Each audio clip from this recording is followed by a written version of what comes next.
obboleeyyan kiyya kanin itti balleesse kanin dhiifama gaafachuudhaaf viidiyoo kana jalqabaa irra dirqama wanni nattee kanumaaf fi gochuma Abrahaamii saniifuu hordoftoota fi kabajamtoota keenya obboleeyyan kiyya Faatee fi Ridwaan tuub Faatee tuub dhiifama naaf godha ani dhiifama isiniif godhe rabbiif jecha isinillee. Assalaamu alaykum warahmatullahi wabarakatuh. Yooyaa jirtu hordoftoota fi kabajamtoota keenya ilmaan Oromoo addunyaa mara irratti argamtan salaamanni keenya bakkuma jirtanitti isinaa dhaqqabu isiniin jecha dhufne rabbiif galanni haa ga'u. Arraan nugee bakkaan nu ga'u isuma beekaa inshaallahu taala warra nagaa walitti dhufee nagaan wal gaggeessu rabbi nu haa taasisu hunduma keenya bakka jiranitti nageenyi rabbii bira haa jiraatu isiniin jaa hordoftoota fi kabajamtoota keenya arragaa faraan maal qabatee dhufe jechuun keessan hafa hin qabu inshaallahu taala hammaduma viidiyoo keenyatti nu faana turan afeerraa keenya arragaa takkaffaa maaltu si ol deebisee faraan qilleensa kana gubbatti yoo kan jettan taate Woman amma dura godhee keessaa waan nasheeneessee jira sanuma faa ol beeqilleensa kanarratti duraan dursa isinis gaafadhee achi booda gaa hara dubbiin na ilaallattutti deemuun kiyya hafa hin qabu maali wanni san yoo jettan wallabdeetiyaa fi tan namaa tanaa fi nama jidduu jirtu kanaan dura gaa akkuma beekamutti hordoftoota fi kabajamtoota keenya gaafa Abrahaamummaan agartee miti Faatee wajjin jaartii sarra duulee jaba irratti gaggeessee naafi Faatee walafaan buune turre Faatees inshaallahu taala yeroo gabaabduu keessatti hordoftoota fi kabajamtoota keenya akkaan dhiifama gaafadhu asmaaniin isinis dhiifama gaafadhe isillee dhiifama gaafadha obboleettiitiyya tanarra guddooti dhiifama naaf godhin jaani deebii achirraa talamadaa maali yoo jettan gaafa abdiif Farratti duula gaggeessanii Kaalid Urjii ijoollonni akka Akramfaan abdirratti duula bananii yeroo san gareen micciiriin hoogganamtu isaanirra bobbaate abdii oroo waraanan sababa san gaa haaloo abdii akkamitti diramaa jechuudhaan anis eessuma isaatii wajjin Kaalid hedduu takka miidheen ture abdii wajjin dha'ee Kaalid waliin kan waraanne obboleessa kiyyaa sitti balleessee namni hin dogongorre hin jirru dogongora sangaa dogongorri maaliif dhufan jaanii dhufe akka dhufettu ni dhumaasi saniifuu dhiifama asumaan si gaafachuun barbaada har'a dursa ijoo kiyyaa dhiifama warreen nam mufattan hundi keessanuu ani dhiifama isiniif godhe isinillee rabbiif jecha dhiifama naaf godhaa isiniin jechuu barbaada. Achirraa kan deebi'ee maaliif ilmi namaa dogongoreeti nama dogongorsiisa dogongortan isinis dogongora keessan san ifarkuu keessaniif hedduu bareedaadha akkasumatti gaa dogongora kiyya anilleen irraa ifarkee arraan tana maalirraan jiraa kaleessa maalirraan turee jee dogongora kiyya harkuudhaaf hedduu takka. Dogongora kiyyaanis firra beekuudhaaf hedduu takka nagammachiisa. Akkasi namni gaa ati arraan tana mataa itti qabattu kasharrii sirra yaadu malee tokko khayrii si yaadu hin jiru. Zabana kana keessatti zabana akhir jirra. Hordoftootaa fi kabajamtoota keenya gaa akkasuma haalli jirus kana fakkaata. Lamada kaleessa waan ajaa'ibaa takka arkeetiin hedduu aboo jarree hedduu walirraa deeman maashaallah.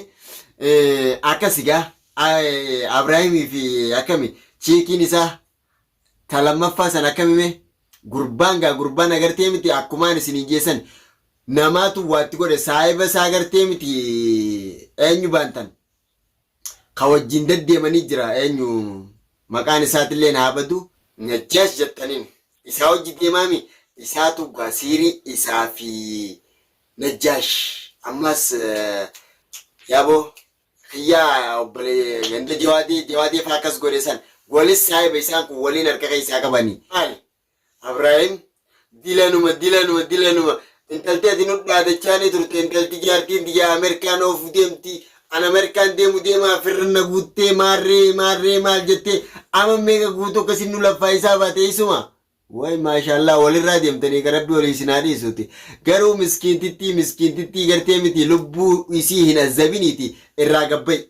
mana sii keessa teessee kottaa waan godha maarree godha faraanii fi birraa akkasiin isin godha akkanaan isin godha kuni dhageeffadhu daa'ima hokkoo ijoollee ta'e bilaaliin sodaachisi malee waan naaf birraadhaan sodaachiftuu miti. Nuti kanaaf jennee haqarraa garan gallu kanaaf jennee wannummaan nutiif duuba deebinu takkallee nu hin jirtu. Sinigalee miskiintitti arraas ta'e boruus ta'e isii yoon wallaaltee'u miskiina bakka ati itti roorristetti namni caljee sitti eegu hin jiru. Tanaaf beek. Sigalee namuugaa haaluma yerootiif akkaatuma keessa jirruutuutu gargar nu facaasee akkana gamaa gamana nu oofu jira malee namni isoote akkana jirtu isoote karaa kanarra jirtu wal dhiisee achii walirraa garagalee taa'u hin jiru. Kana hubadhu sawwaan taateefu dhageessa ati if jalaa baddee jirta ummanni saayibban kee sitti siirii baanan sana gartee miti si dalaganiituma walumaan daleeydanii siiruma sanuu isinummaanu warra siiriiti. Sigalee sumaa fi saayibban keessanuu siirii isiniitutuutu magaalaa tanaa akkana shororkeessu jira. Arragaa as garagaltee miskiintitti akka isiniif jibbitu hin gootu. Itti amantus amanu baattus kana. Dhageeffadhu guurii gurraa fudhadhu viidiyoon kiyya kun si bira ga'uun oolu dhageeffadhu. Sigalee ati namaa miti namaan sisee malee ansilaa maqaa biyyummaatu nama kanaa ta'uu keessi beeke maqaa biyyummaatu wal beeynajee siin dha'uu dhageesse. Akka namas hin beeknetiin sirraa duwidee galee sirraa deema malee maqaa biyyummaatu si wajjin hin oofuun. Arraati isaan hunda wallaalteeti biyyummaa teenya wallaaltee jecha warri keessan naan jechu jiru halkanii guyyaa warri keessan khayrii bana dhorku jiru san bilbiluma irraa kaasiiti waanuma jiraatan waan isaan na gaafachaa jiran tan agarteemi si gaafachuu barbaannaa siin jechaa jiraniti bilbiluma kaasi jalaa'e isaan dubbisi warra bilbila ammaamma wanni qayyartee fi nama haf gootuuf hin jiru. Ifi haf taatee warrallee haf hin godhin. Dhageessee sawwaan taateefu itti ati. Sammuun teetun gaa furrii hin baadhattu zabaadii hin baadhattu garteemi sammuun tee sammuu itti waa yaaddu taanan dhugaadhaan yoo artistummaa san artistii taate agartee miti. Egaa kaleessa artistiidha jennee arraan tana si deebisnee mataa garagalchine akka faashina zabanaa kanatti isoo si gadi nurguufne maqaa artistummaan nyaatin. Agartee artistiin tokko waan isa baasaa waan isarraa fakkaataa waan isarraa deema dalaga malee akkanuma lafaa kee dubbii kanatti miicee micciiree akka faayinitti eddan harkisu. Sigalee dubbiin mimicciirin ilmi namaa namaaf hin dhaadatu. Ani asumaanin siidhaama. Arraas ta'e boruus ta'e miskiintitti ati feetu qaalii siitii yoo ta'e bulte feetu agartee miti akka feete taate isiin azzabini biraa gabba'i. Jaartii ta'e fidatteemi mana isii keessa teessee jaartii tiyya fidadhee an akkasii an akkana jettee isiidhaaf hin dhaadatin. Intalti haa guddifattuudha dalagattuudha ni beekta. Tamaam. Isiitutu Abrahaamuma kanaa Abrahaam si godhe akka akkas taate ni beektami irraa gabba'i mana isii keessaa haa jiraattu. Nagaan ilmaan isii keessa teessee haa guddifattu ijoollee teessee haa barsiifattu. Sigalee ati silaa'u karoora isii jireenya isii gartee milaaquudhaaf karoorfatte. Sigalee if jaalattee kan if godhu jiraatte waagaa wallaalaan tana godhu jiraatte gaafa agartee ifa gartee waan tana hunda waliin ilaalla. Hordoftootaa fi kabajamtoota gurbaan sammuun isaa aqliin isaa irraa deemtee jirti. Bakka kaleessa jiru hin jiru. Bakka kaleessa irratti eegaa turre hin jiru. Isinis ni gartan. Sigalee akkasumattuu waa insha Allahu ta'ala namni akka nama godhu jiru laaltanii gartan ilmi namaa waan amananii itti dhiyaatan hin qabu. Keessattuu uffatuma qaama keetii kanaa fuuldura kee bakka hanga ija keetiin millattu kana yoo amante malee duuba kee akkanaa fi kana jettee waan hin agarreef duuba keetuun amanin yoo akka faraan taate. Sigalee arra kaleessa obboleeyyan yaanii walitti dhiyaachaa turanii arran tana insha Allahu ta'ala furmaatee jawaadee waan isaanirra dalagamu jiru harkaa jirtan.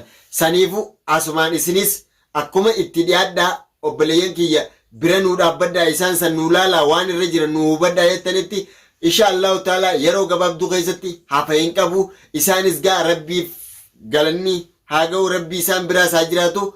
hunduma keenya rakkachaa jiru rabbi cina haa dhaabbatu. Abshiroo khayruma yaadii jaa sharriin abbuma yaadi isini galee abbaan fadhe sharri yoo dalagees sharriin san deemteetuma arraaf yoo taate malee boruuf isuma deebiteeti isa akkana micciirti. Si galee namni abdii rabbii qabu waan dhabeen qabu. Namni agartee miti laa ilaa ilaalatti amane waan dhabee gonkumaan qabu. Isini galee siirii miti akkoo haadha siirii.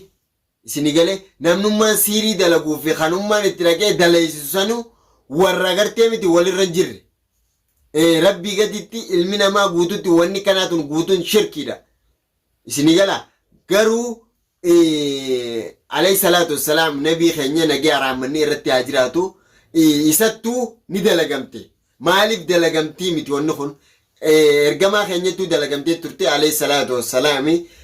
Waan san taateef ilmi namaa yaa obboleeyyan kiyya rabbi sodaadha jireenya namaa hin laaqina jireenya namaa keessaa baha warree waa goggodhuudhaaf marree teessan arra addunyaarra jirtan boruu akhiraa dhaquun keenya hafan qabuu jaa if yaadadha.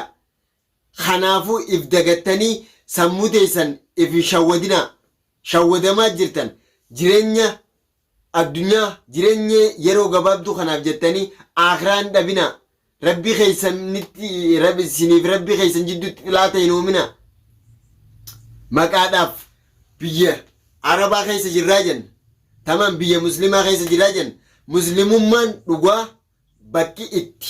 Muslimummaan akkaan jabduu bakki amantaan akkaan itti jabduu dhugaa rabbi yoon isinitti hime hordoftootaaf kabajamtoota keenya biyya teenya san tanamni sabni garaagaraa hedduun irra jiraatu san keessatti dhugaadhaan islaamummaa fi waa hundinuu dalayti. Biyya tana keessatti nama areedni isaa as ga'u nuti muumina rabbi beeyna. Areeda nama dheereessee akkana deemu sheeka beeyna nuti biyya teenyatti hedduu kabajna. Biyya tanatti sheeka muxawwaa jechuun waan biraati. Isini galee biyyoota Arabaa keessatti haala sani waan haalli muxawwaa haalli maalii sani waa godhaa fi maarree godhaa fi shirki as qabii fi qabiinis biyyuma tana keessatti agarre. Kana sheeka maarree jaanii maqaan mana gabbaran kaan maal jaanii maal godhan yaa obboleeyyan kiyya biyya akka garan qabdu keessa deemneeti biyya akka garan qabne keessa dhufne mataa ol nyaachuu jirra. Dalagaa olii baasu jira dalagaa ol godhachuu jirraati. Mee rabbi sodaadhaadha walliisa xiqqishuma hara ol gaafachiisa keessattuu harku jirtan. Kaan maraachitaniiti kaan mana isaa jibbisiiftanii mana keessaa baaftanii kaan ilmaan jibbisiiftanii ilmaan keessaa baaftanii jaartii fi jaarsa jidduutti nama nagayaan jiraatu akka nagayaan hin jiraanne godhaa jirtan. Maali kun maaliif ta'e kun? Antana dhibde tanaan tamataa kiyyaaf arrallee yaadana ta'u jirtu isii tana. Isin akkamime mee maaltu isinin mul'ata? Hordoftootaa fi kabajamtoota keenya waan kana rabbiin nurra haa dhaamsu. Nama waan akkanaa dalagu kana rabbiin agartee miti addunyaarra fadyaa rabbii isaa haa baasu nu keessa. Isini galee kanaafuu warra nagayaan jiraachaa jirtan nagee keessa rabbi isin haa dhiisu. Warreen ammoo hamtuu shooralkaa garagaraa keessa jirtan yoo ifi walit jallatte rabbi isin haa qajeelchu waliif. Yoo ammoo gaa haasinni isin jiddu jiraate haasida keessa rabbi isin jiddu haa baasu. Kanaafuu hordoftootaa fi kabajamtoota keenya warreen akka jawaadii fi furmaateetis warreen akka baarii fi fatiyaatiifis asumaan du'aayii godhaa du'aayin jajjabaadhaa hedduu ummata kanaafillee bakkuma isaan jiranitti nageenyi rabbii bira haa jiraatu du'aayii godhaa fi hordoftootaa fi kabajamtoota keenya arragaa gurbaan Abrahaamis hedduu if beekumsaan kana dalagee fi wallaalaan kana dalageefu waan inni fidu jiru kana laallee waliin argu jira bakka inni irra ga'us walumaanuu haa agarru taaga.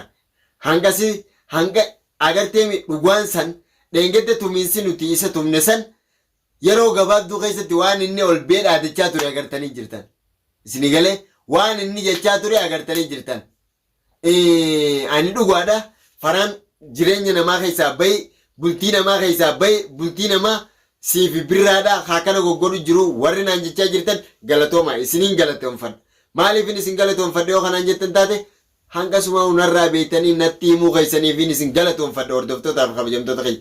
Waan san taateef insha Allahu taala yeroo gabaabduu keessatti agartee miti dubbiin Abrahaamis hara deemtu laallee garra obboleeyyan keenya Jawaadii fi Furmaatee rabbiin isin bira haa jiraatu akkasuma Fatiyaa fi Baaris rabbiin isin jidduutti nagee haa buusu isinii fi warra wal dhabdee wali qabdan agartee rabbiin nagee isiniif haa buusu adawwii teessan dura rabbi mataa isin gad hin qabachiisini adawwii teessan mataa rabbi gad isinirra haa qabu isiniin jecha hordoftootaa fi kabajamtoota keenya obboleeyyan kiyyaas gaa asumaaniin dhaamsa dhaamaa fi warreen arra faraan hordoftootaa fi kabajamtoota kiyya arra qophiin kiyya kana fakkaata inshaallah hanqa viidiyoo nagaa qabannee walitti deebinutti assalaamu alaikum warahmatullaahi wabarakaatu.